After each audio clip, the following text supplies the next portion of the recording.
ঘটনা ঘটছে আমরা সকালবেলা 8:30 বাজে নিউজ পাইছি যে আমার ফুফাতো ভাই গাড়ি অ্যাক্সিডেন্ট করছে।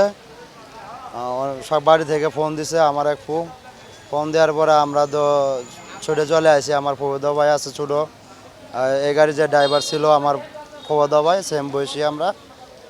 পরে ওর ছোটো ভাইয়ের লগে কথা বলে আমরা একসাথে পরে আসলাম। আসার পরে দেখি যে সে মারা গেছে। এখন আমরা চাইতেছি যে লাশটা নিয়ে দেশে চলে যাব আর কি। কোনো সময় শুনি নাই যে কোনো অ্যাক্সিডেন্ট করছে, আজকে হঠাৎ অ্যাক্সিডেন্টের কথা শুনে আর হঠাৎ এরকম একটা অবস্থা। আমরা সবাই একসাথেই কাজ করতাম, মানে মহাজনের 2-3টা গাড়ি তো একলগে যেতাম। এটা আঙ্গু ভাই বন্ধুই, যারা ক্ষতি হয়েছে আর আঙ্গু ভাই বন্ধুই একসাথে থাকতাম, একসাথেই কাজ করতাম।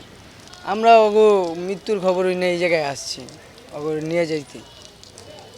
আঙ্গু তো ভাই অনেক স্মৃতি ছিল ভাই, একসাথে কাজ করতাম, একলগে কাজ করতাম, এক গাড়িতে 4-5 জন যাইতাম।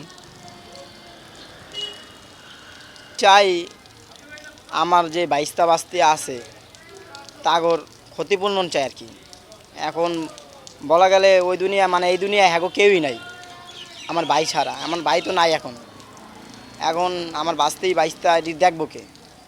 হ্যার রোজগারেই কিন্তু হ্যারা চলে, কিন্তু আমার ভাই তো নাই। 5টা বাজে, বিকাল 5টা বাজে বের হয়েছিল, সিপি কোম্পানিতে মাল ভরছে। রাত থেকে 3টা বাজে গাড়ি টান দিছে, হ্যাঁ কালিয়া বাজার ওই জায়গায় বলে গাড়ি অ্যাক্সিডেন্ট হয়েছে। তারপরে এই জায়গায় আমরা আসলাম, আইসা দেখি হ্যাঁ গাড়ি অ্যাক্সিডেন্টে মারা গেছে।